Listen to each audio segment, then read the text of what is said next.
नमस्ते सबैजना सन्चै राम्रै हुनुहुन्छ होला। एकदमै गरम छ। घर कहाँ जान लागेको भनेर जिम जाँदैछु।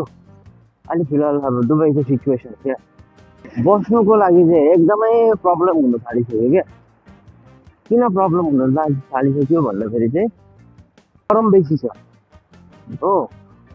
गरम बेसी भएकोले गर्दाखेरि चाहिँ अब बिल्डिङतिर आगो लागेर उधौँ कतिपय बिल्डिङमा त अब आगो लागेर मान्छे धेरैजना पनि मऱ्यो अस्ति होइन। त्यसले गर्दाखेरि सिभिल डिफेन्स दुवै गभर्मेन्टको थ्रुबाट चाहिँ अब एउटा नोटिस जारी गरेको छ। जुन जुन बिल्डिङमा चाहिँ पार्टिसन छ पार्टिसनहरू चाहिँ हटाउँदैछ। पार्टिसन भन्नाले के हो भन्दाखेरि 1 बेडरुम हल 2 बेडरुम हललाई चाहिँ पार्टिसन बनाएर त्यो भित्र नभनेको पनि 30-40 जना मान्छे राख्छ क्या। अब त्यो चाहिँ इलिगल हो नि त, इलिगल छ। पार्टिसनभित्र चाहिँ कस्तो हुन्छ भने अब मतलब एउटा पार्टिसनलाई 1400-1500 होइन, 1400-1500देखि नै उँभो छ अब रेन्ट। 1400-1500 मन्थली, अब 1400-1500 एउटा पार्टिसनबाट 1400-1500 भनेपछि अब सोचिहाल्नुहोस् न, एउटा 2 BHK नभनेको पनि 25 देखि 30 वटा पार्टिसन। अन्त कति फाइदा हो त्यसले गर्दाखेरि अब त्यहाँ कसै सफा गर्ने हुन्छ कसै नगर्ने हुन्छ होइन। त्यसले अब मान्छे त्यही भने बेसी भएपछि अब कचरा हुन्छ, कतिले सफा गर्छ कतिले गर्दैन। अन्त कतिपय चाहिँ अन्त त्यसरी नै एक्सिडेन्ट हुने चान्सेस भएर चाहिँ अहिले चाहिँ अब म्याक्सिममै हटाइदिइसकेको छ।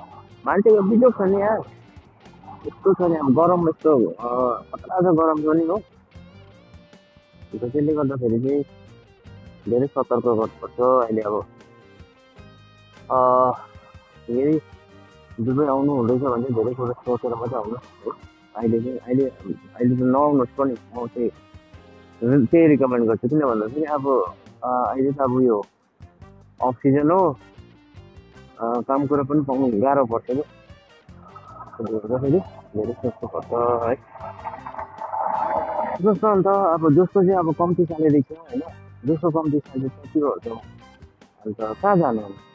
अब जसले अफोर्ड गर्नु छ, फ्ल्याटहरू अफोर्ड गर्नु सक्छ त्यसले पो अब अफोर्ड गर्छ त। अदरवाइज अब त्यो जसले अफोर्ड गर्नु सक्छ नि त्यो त रोडमा पनि सुत्ने दिने कुरा आयो त, पुलिस त उठाइहाल्छ हो। कहाँ जाने त, त्यो खालको समस्या भइरहेछ क्या अहिले सिचुएसन। त्यस्तो छ है त। मेरो पनि अस्ति त हालत पत्ला भएको थियो हो। किन भन्दाखेरि अब हामी पनि म पनि अब त्यही हो नि, पैसा बचाउने चक्कर पहिला त फ्ल्याटमा बसेको, त्यहाँदेखि चाहिँ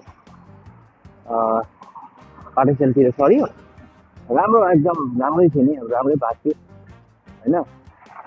अनि बाङबुङ अब लथालिङै बनाइदियो क्या। अब ड्युटीमा एक्कासी फोन आउँदा अब रुम के अरे पार्टिसन सबै भट्कायो, सामान लथालिङै बनायो भने कस्तो हुन्छ भन्नुहोस् त।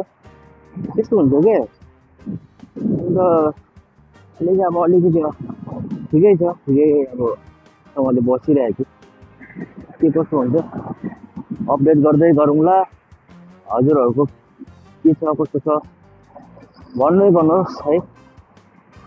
र लाइक सेयर कमेन्ट सब्सक्राइब पनि गरिदिनुहोस् है, फलो गरिदिनुहोस् फेसबुक पेजलाई। गरम